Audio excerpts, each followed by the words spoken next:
Welcome to my first episode of You, Me, and a Mug of Tea. Today I have two really special guests with me.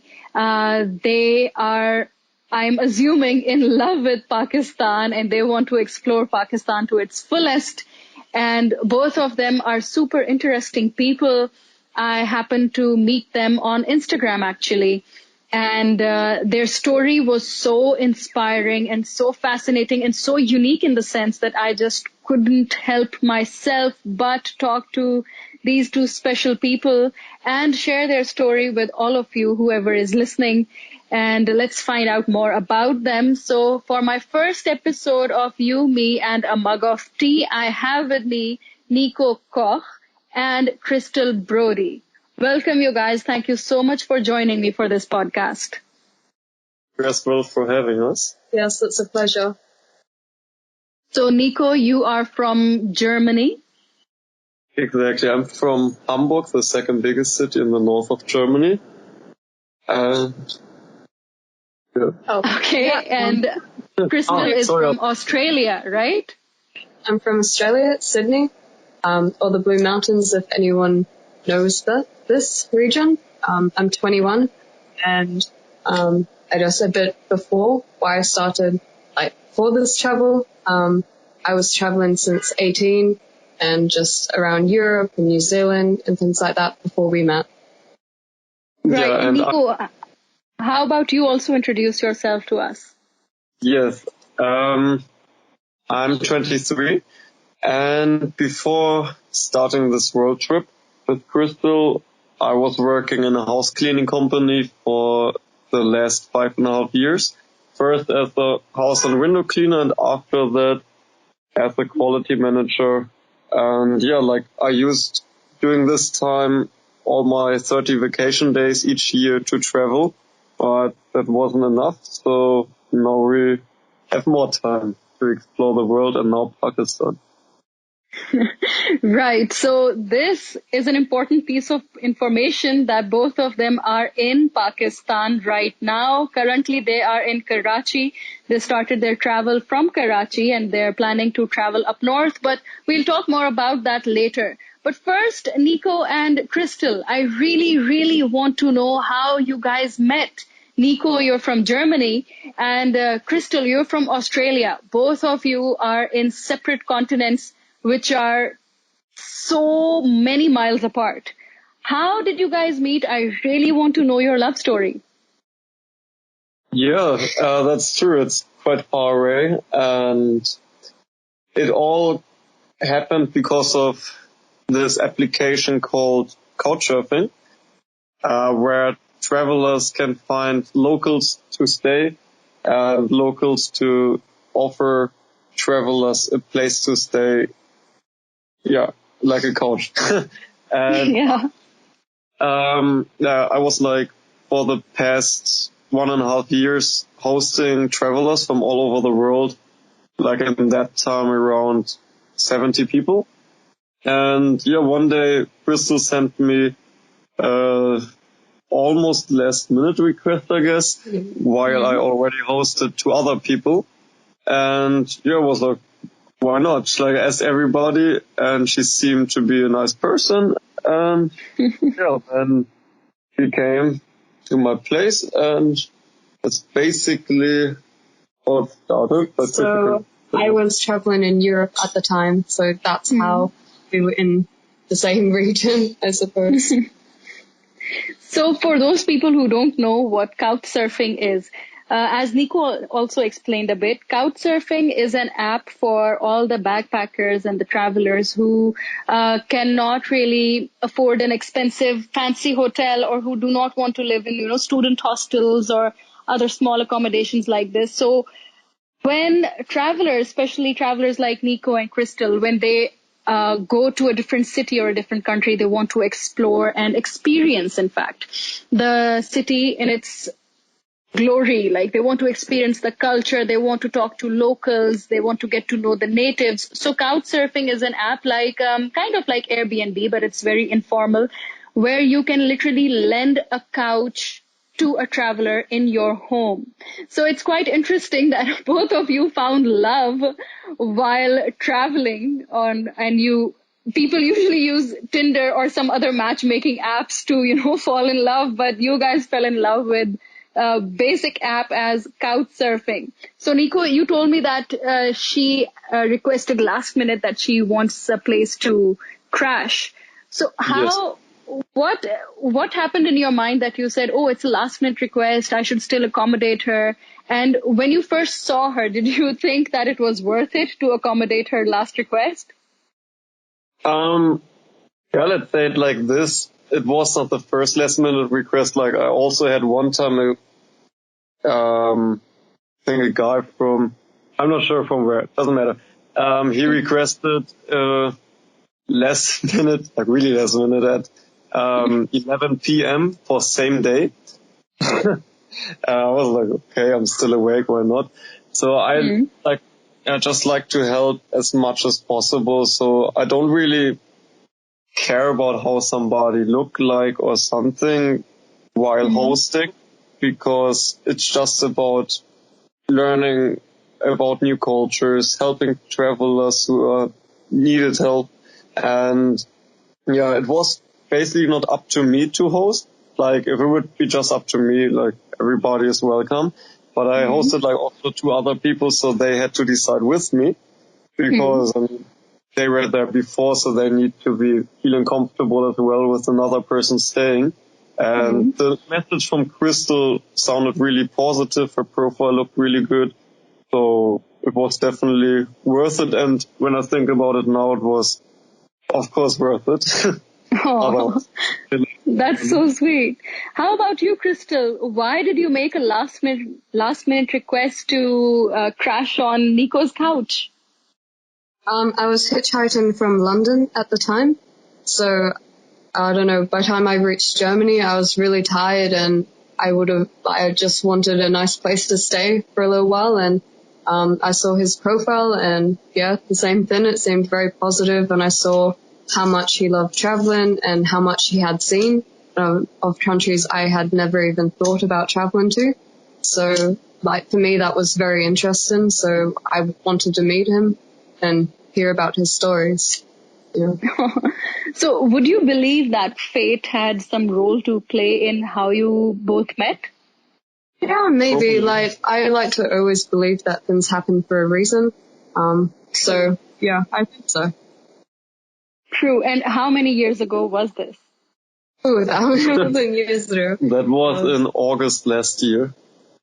Oh, so you guys are quite brand new. But hey, wait a minute. If you guys met last year, August, that's just like you guys haven't even been together for a year, yet you have traveled so much already together. How is that possible? I would say the story is getting more crazy now. Yeah. Because after she stayed 3 nights in my apartment and we felt already, okay, there's a connection, she left to Sweden and Norway to hitchhike there and explore the area, because it was her plan. And we stayed in contact. And yeah, so she came back after 2 months, but after 1 month already, so where I didn't even know if she's coming back or not, I was deciding that I will cancel my apartment to January and my job, and surprised her with that. And so I was hoping with that she's coming back, which worked. And yeah, so we were not even together when we decided to do this world trip and me giving up everything. And yeah, so in January 1st, we then started with that trip, and she came back in October last year. And then we basically, from that moment on, lived together, and we're a couple. And we did also a 3-week trip before the world trip, just to know how everything works, because I never done camping, I never done hitchhiking, I never done dumpster diving, which is for later important. And yes, so I just needed to see, do I even like that kind of stuff? But This is quite interesting way to test compatibility, right? Both of you decided, okay, wait, if you want to be together with me, then we need to travel together first and see if we like to travel the same way or not. And if that passes, then let's get together. Am I right? Yeah. That's basically how it works. That's really, really fascinating to me because, in Pakistan, I don't think couples meet this way. Since you're in Pakistan right now, I think it's been, 6 days? Something like that. Maybe not even. Yeah. So you've been here for 6 days. I think it's too soon for you to tell, but in Pakistan, there's no way that couples meet like this. Couples don't go like, okay, I like you, you like me. Let's travel and camp out in the forest for a bit and see if we don't kill each other. And if that doesn't happen, then let's get together. I really, really like your story. So, Krystal. Sorry. Yeah, please continue, Nico. Like, I think in our home countries is also not common. So that's kind of like... Yeah. It's really interesting. We should talk more about it. But first, I need to get Krystal's input on this entire situation. So, Krystal, Nico just said that you came back. He hoped and prayed that you would come back, and you actually did come back. What made you decide to come back to where Nico was? And, how did he convince you to go on a world tour with him? I'm not sure. I mean, like the time that we spent together in Germany, like, and the connection that we made, like, was something like felt worthwhile to me. So when I left, I was pretty sad. And then I had been traveling for quite a while by myself and meeting people along the way. But after I left from Germany, like, it didn't feel the same anymore. I didn't enjoy being solo so much. And because we're in contact every day, it made me just want to know what it would be like to be a couple and what it would be like for us to be traveling. So it was, worth going back for sure. It's so cute. It was worth going back, I'm pretty sure, because I think you bond even more when you are traveling together. You share these common experiences. And since you guys are hitchhiking and backpacking, educate me if I'm wrong, that it becomes more of a game of surviving and exploring together. So I think that makes the bond even stronger. Yes, that's very true. I mean, when you travel with someone, it's like you become a lot closer, like, very fast because, well, we've spent all our time together, basically, like 24/7. We're doing all things together. So, it really is a test on a relationship, I suppose, and whether we can get along and things. Yeah. So amazing. I absolutely love your love story. It's very unique. Well, from Pakistan's perspective, I think it's one of a kind. And from where you guys come from, as Nico just said, even in your own countries, it's a unique love story. And this is the sweet thing about love stories and couples. Everybody has their own story and they all stand out in their own beautiful, beautiful way. So let's talk about your travels now. Both of you have traveled across Europe without spending a single euro. My mind does not fathom this. Please explain, how did you travel across Europe without spending any money? Yeah, like, even after Europe and Turkey, we basically spent nothing. In between, we had to get one COVID test, which of course was then spending money. But for the first 4 months, beside one COVID test, we spent zero. And so for accommodation, we were camping out and doing couch surfing. And so I was sometimes people who gave us a ride while hitchhiking, which we used for transport. They also sometimes offered us to stay with them, which was really helpful. And I mean, like in Switzerland, we had minus 25, so otherwise we would have had big problems. Yeah. done now. We have to tramp out there. Like that. Yes, and for the food, we did it like that, like, we need to explain like this. In Europe, and in our opinion also in Turkey, food waste is a big problem in each country, because the food standards are extremely high.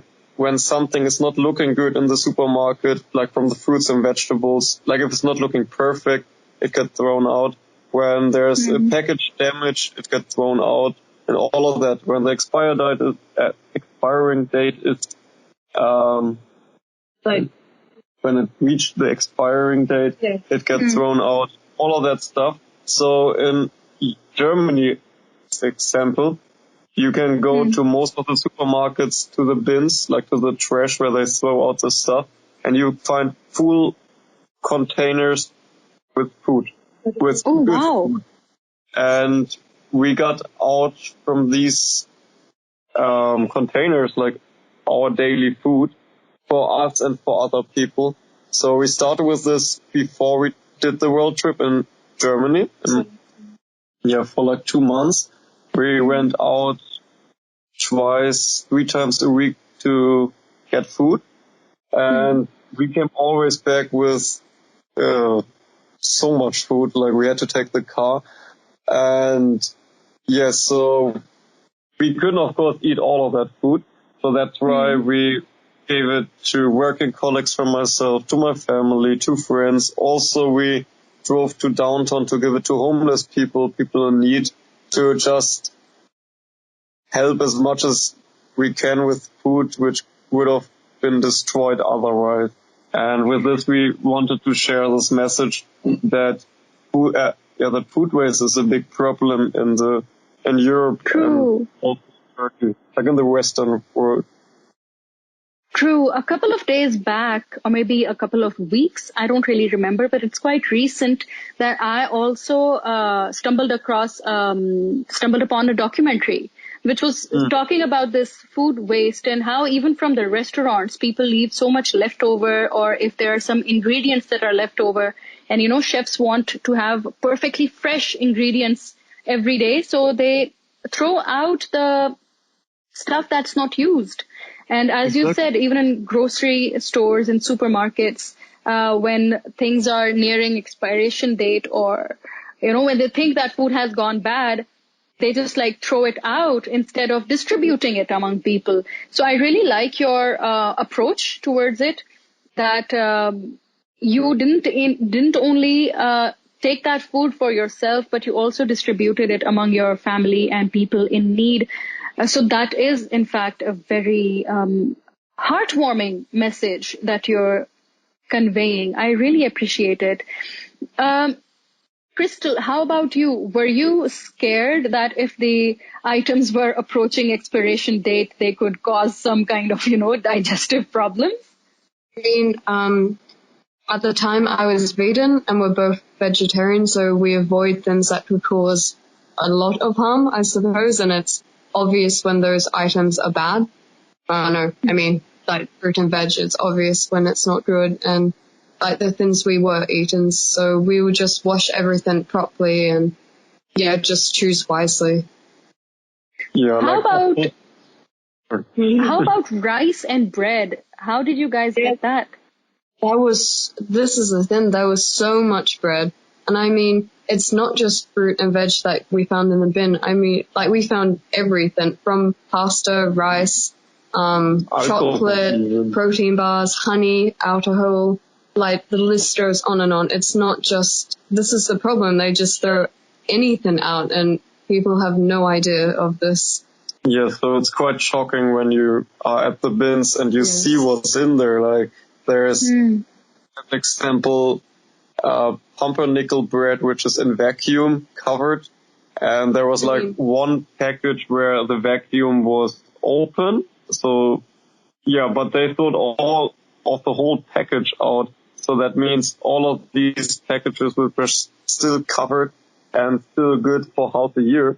They threw it out because all the packages was broken. That's why they were okay. Interesting. A- And how about the dairy items like milk, cheese, yogurt?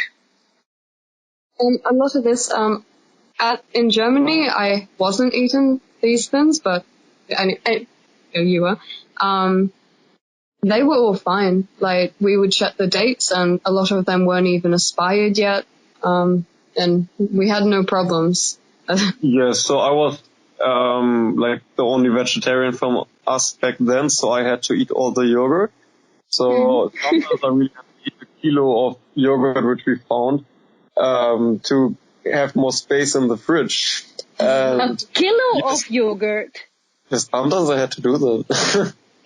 Oh my god. Yeah, and I was all good. Like, I got never sick, to be fair. And yeah, the thing with yogurt, as example, is it's not a problem if it's usually not a problem if it's a little bit over the expiring date. Like, if it's like 5 days over, it's not a big deal usually. And I mean, it could, Wow. but like dairy products usually show when you shouldn't eat them. yeah, like, So, they blast out a little bit. like, So yeah. like gas is inside it, and so it's getting bigger. So then you should just not eat it. So you guys are by now experts in telling when food has actually gone bad. Most likely. But That's an important skill, especially in Pakistan. But we'll talk about your experience in Pakistan in a while. I do have one more question about your food consumption and all. What did you guys do for drinking water? Oh, that's interesting, yeah. What I mean. Like in some of the European countries, like the EU countries, it's totally fine drinking out of the sink, like tap water. Like, that's totally fine there. But also, sometimes we just went to a restaurant and asked, hey, do you have maybe water for us or something like this? Like So to we fill had, up our water bottles. yes, like we had water bottles with like 3 liters? Like 3 liters, which we could fill with water so that we have always like at least maybe, like if it's not going good, 2 days with water. And so it somehow worked with the water. Like, The water wasn't a problem, like, in Europe for us. Like, it's definitely more, well, like, here we're definitely buying water now, but... yeah. Yeah, Like, here you must buy water. You cannot just, open a tap and start drinking water straight out of there. I mean, I don't even want to know what kind of germs would be in there that could cause what kinds of diseases. But Krystal and Nico, so both of you have chosen a lifestyle which is not conventional. When we talk about living a life, we usually think of, okay, graduating from a college or university and then looking for a job and then pay the bills and find an apartment or a home and then pay its rent and, find a spouse, build a family, blah, blah, blah. Like, that's the conventional, traditional way that even the brains understand that, okay, I want to look for this kind of stability. But you guys went for a lifestyle which is far from stable, and it does require immense amount of commitment. It requires much more commitment than this conventional lifestyle. I mean, first, where do you find the courage to live like this? And also, why have you decided to live like this? maybe I start with this one. Let's say like this, I was growing up with exactly this mindset, so that I find a job, working, get an apartment, maybe build a house or something like this. That's like what my parents teach me to, let's say. Yeah, what they teach me to. And yeah, I started with this. Like, after school, I went doing some education for the work, like working and renting an apartment when I was 18. Yeah, basically lived exactly that. But I also like to travel. And I told myself, okay, I will save up money to do one time a world trip. for maybe 1 or 2 years or something like this. But yes, I always was, okay, I need more money for that because it's expensive to do something like this. And after I met Krystal and found out that it's maybe not expensive to do something like this, if you don't want comfort, which I personally don't need, then yeah, it's quite good. Then I was like, okay, then the money I saved up should be enough. We will not spend so much. And when we need to get money, as example, we can work somewhere. Like we can find maybe somewhere a job if we really are desperately needing something and still want to continue this trip. And I found that good. Like I really liked this concept. For me, the traditional way of life people follow was never very appealing. So that's why I just started traveling as soon as I could and finding jobs where I needed to fund my travels. And I don't know, like, and as for courage, like that traditional way of life after like going to school, finding a job, like then further work and family, like for me, I found that terrifying. So traveling, solo travel, all that, like surviving from eating out of bins and all that camping, I found that wasn't frightening at all, you know. It was. Traveling is more of an opportunity to learn than a university or a college.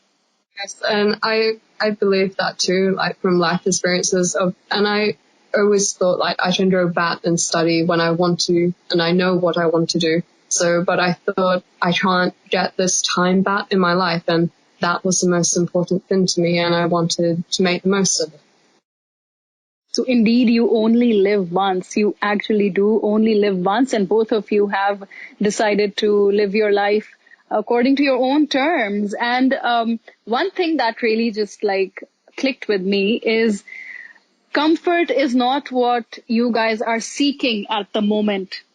Can you please talk more about this? What does this mean? Because all of us want okay, if I speak for myself, I want my 8 to 9 hours of sleep.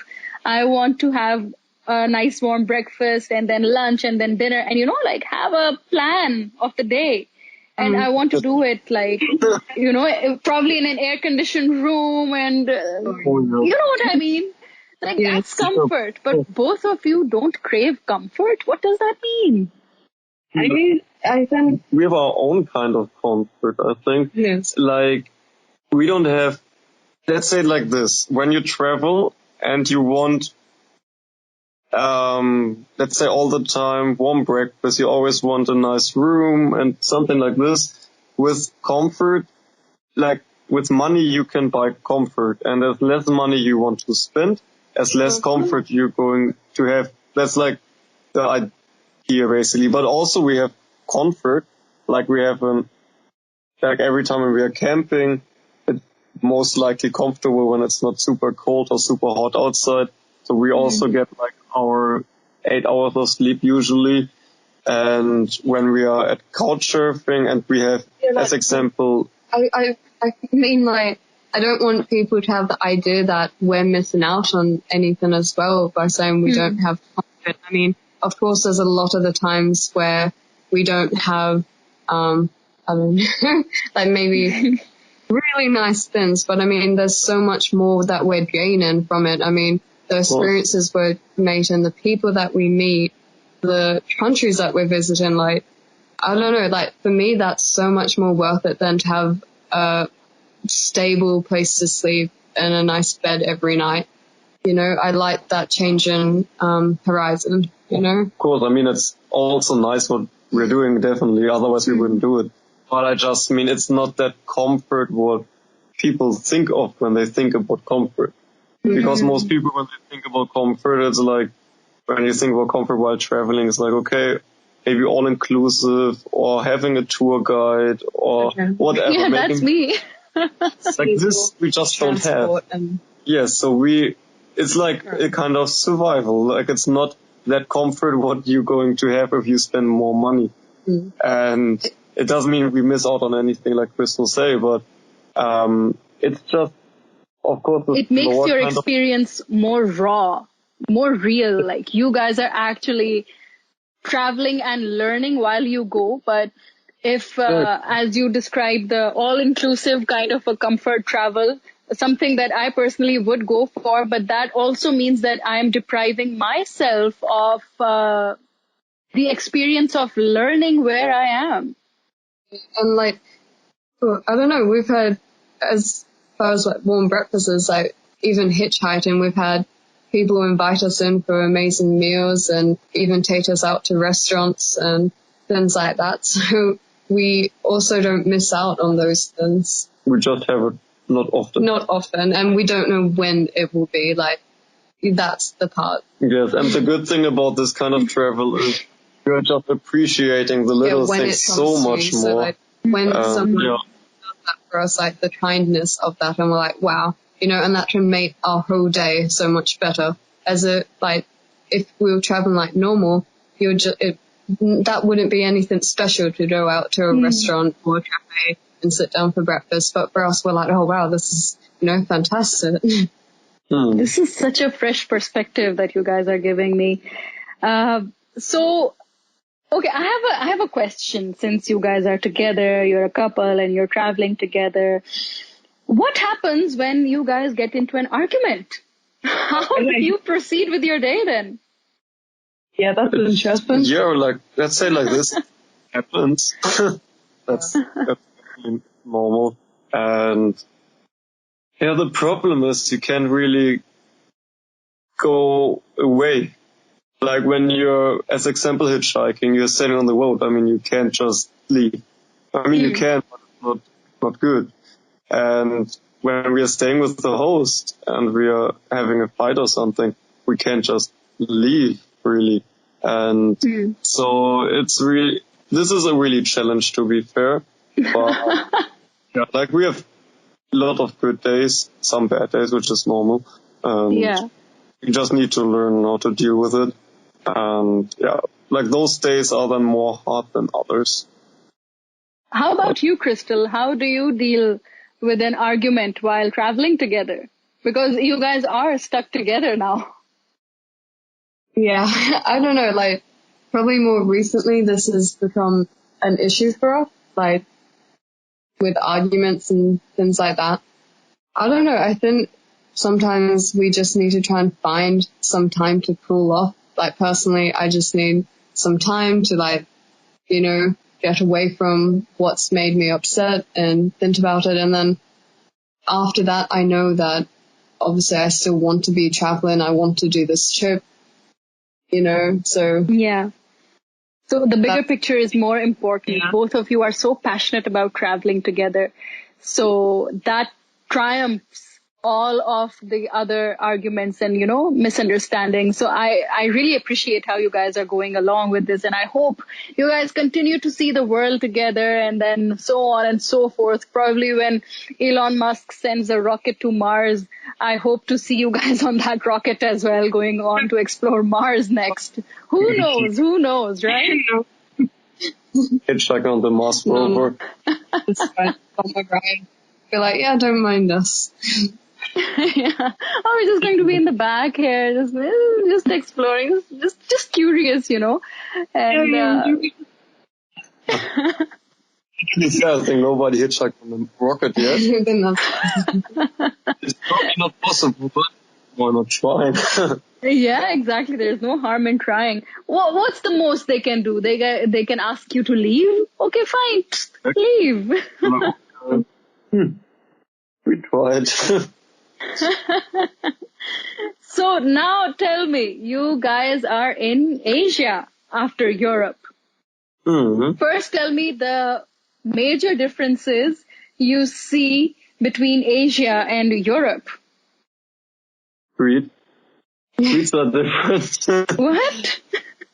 Like the quality of roads. Yes. And the traffic. And the also the cars, like you can see here maybe like 4 people on a motorcycle sometimes. And you can never see that in like Europe, I think. Yeah.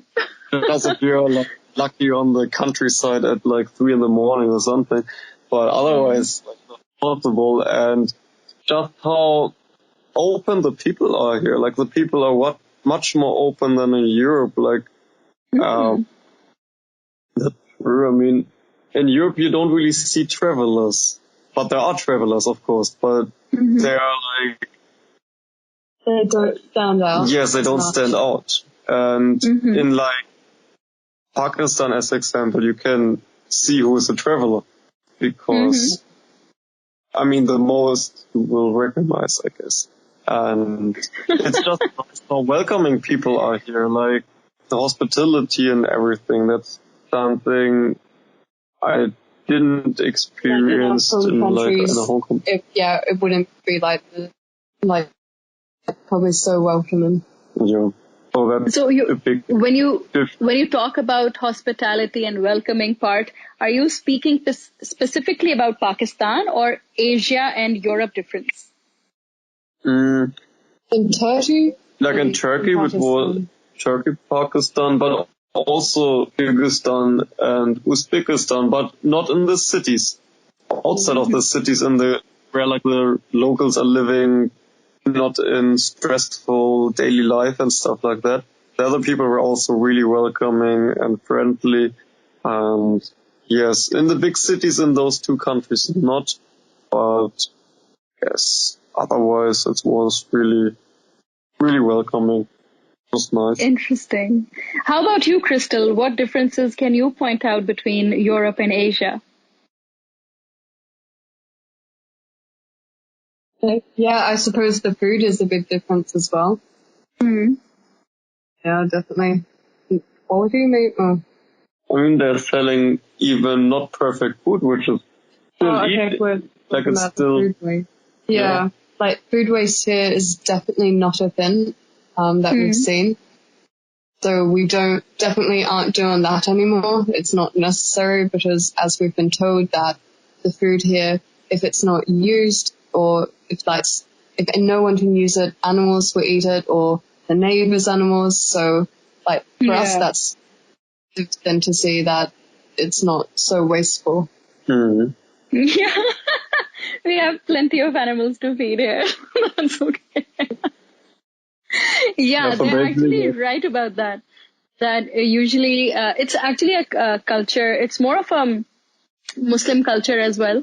That we don't waste food. We don't waste resources like this. So if we have food in our homes, we will keep on having the leftovers until they go bad. So our fridges are usually full of leftovers. We would probably be eating something that's 3 days old because it's still good. But once it really does go bad, we just like put it outside our homes or outside the back doors where we know that stray cats or stray dogs will come to look for food.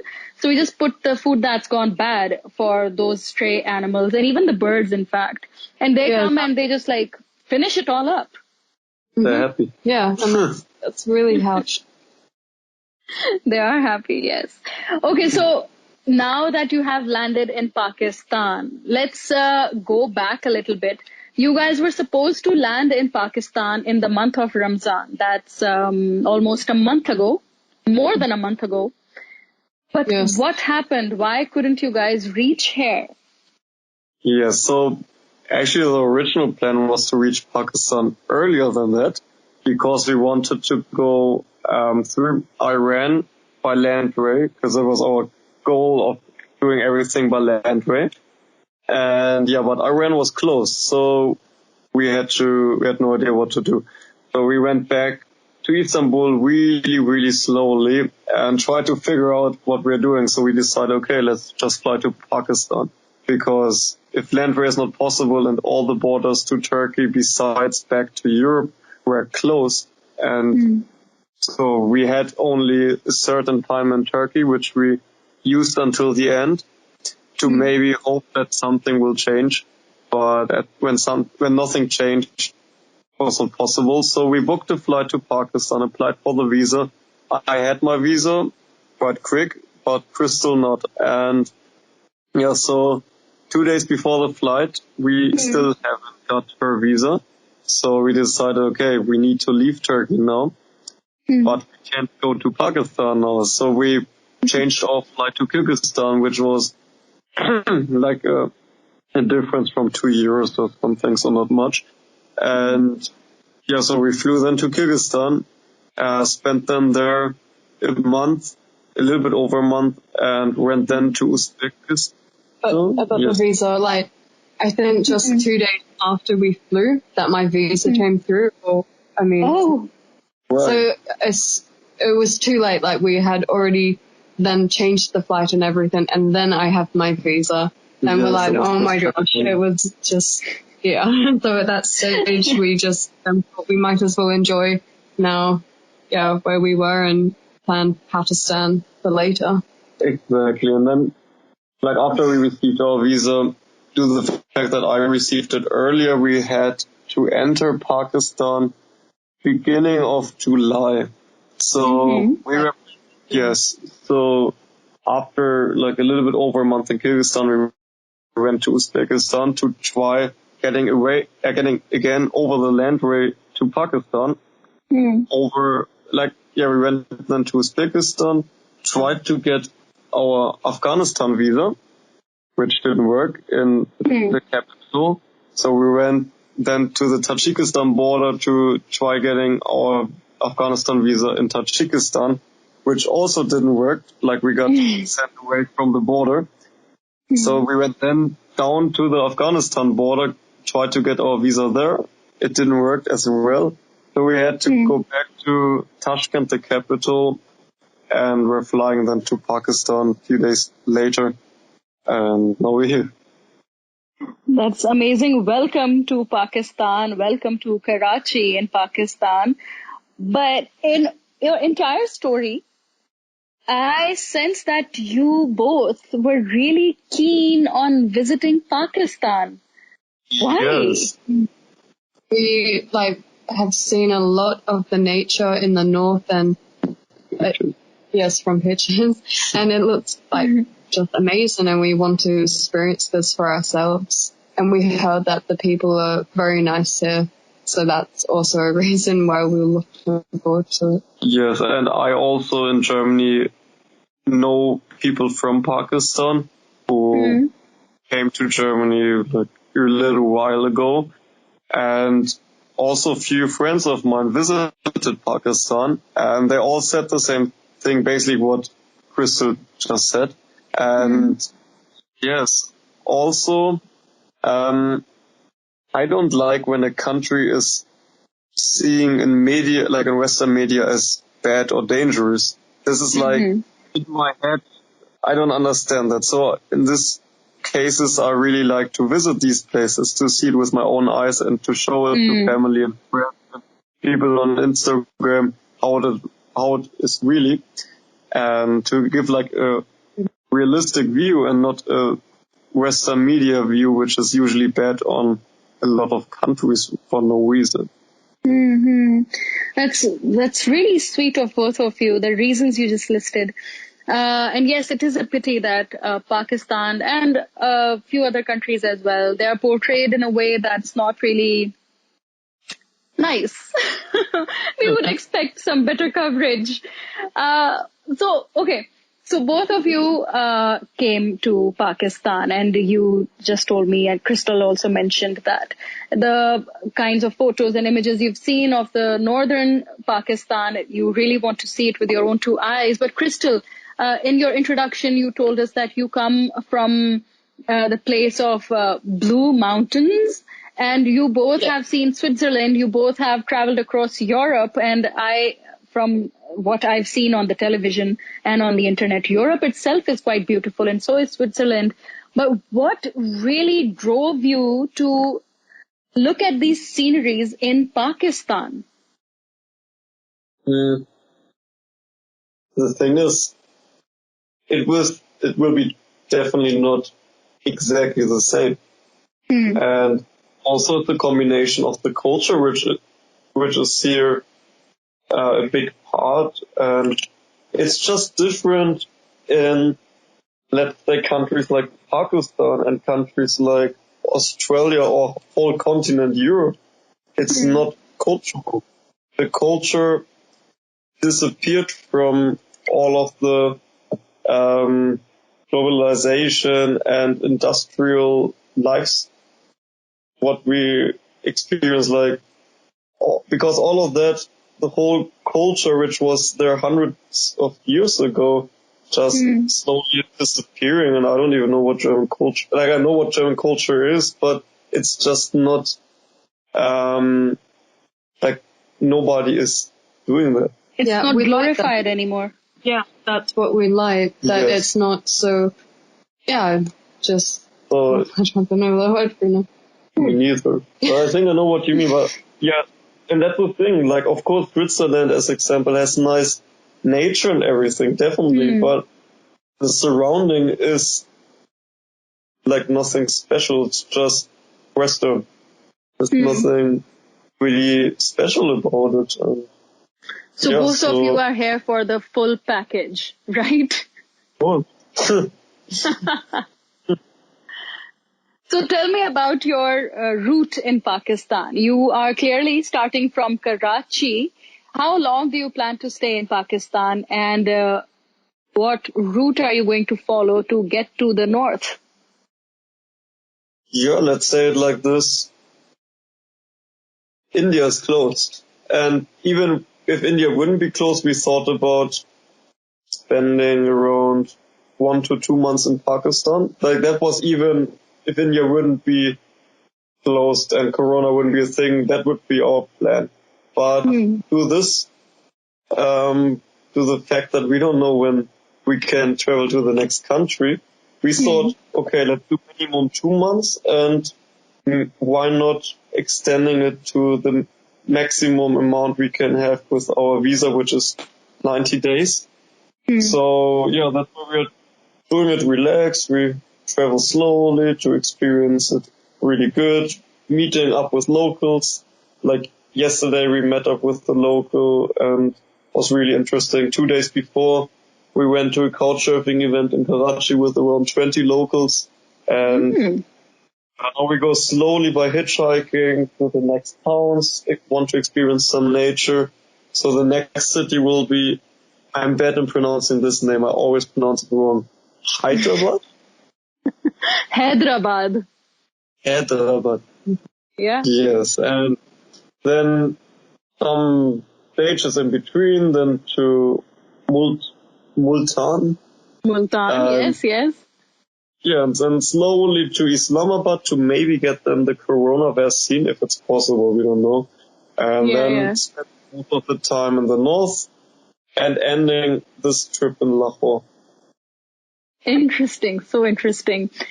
Do you plan to visit some areas in Balochistan as well?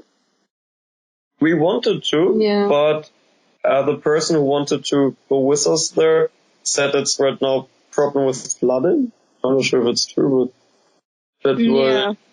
Yeah, like we would have another chance, but for that we would have to wait till the next weekend. So maybe we are not able to see it, but we're not sure. Like, maybe we're, I don't know. Okay. Krystal, how about you? Which city are you looking forward to visit the most?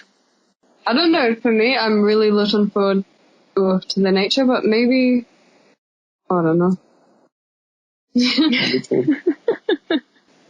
I think more Lahore, because we've had so many people contact us who would like to host us and help us, and like I'm looking forward to that, like just to meet the people there.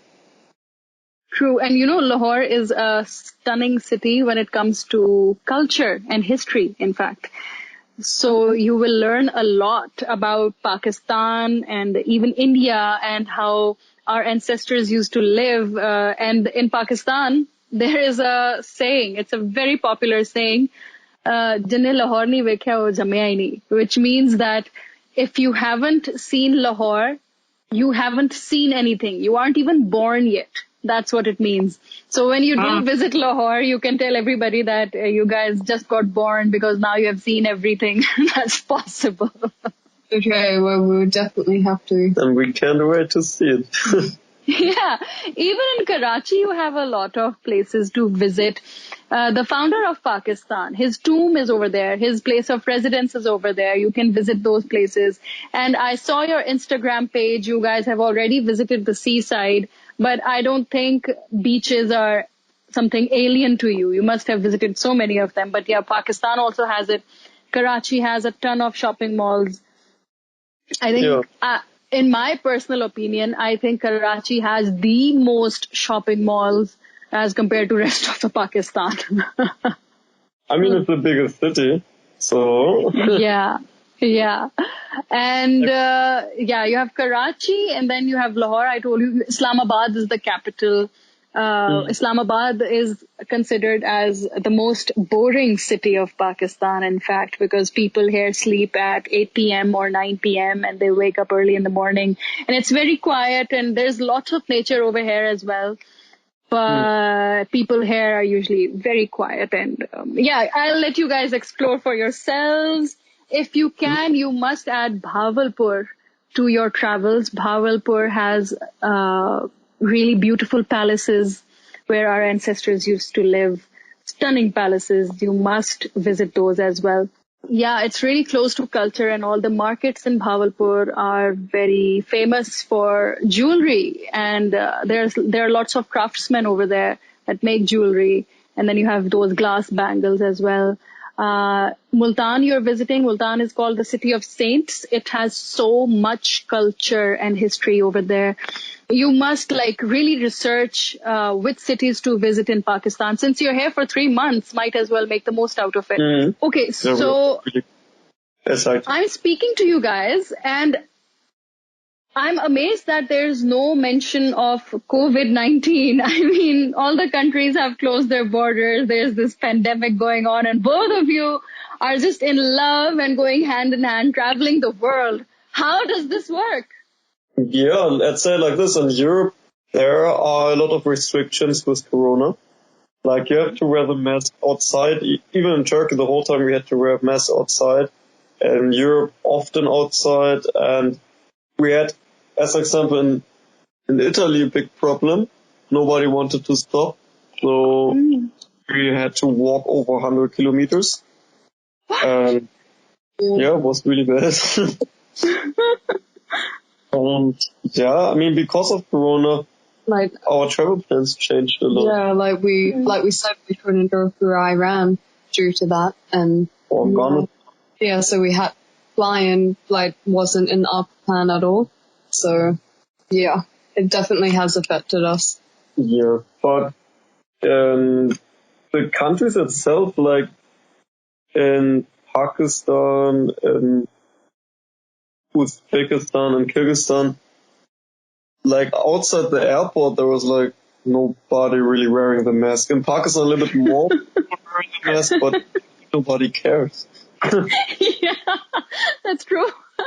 Also because, the vaccine rollout is pretty, is at a steady pace here. So people are feeling more confident now. They're even, now more and more are getting vaccinated. So maybe that's also why they've removed their masks. But that's true. Pakistanis are very daring people.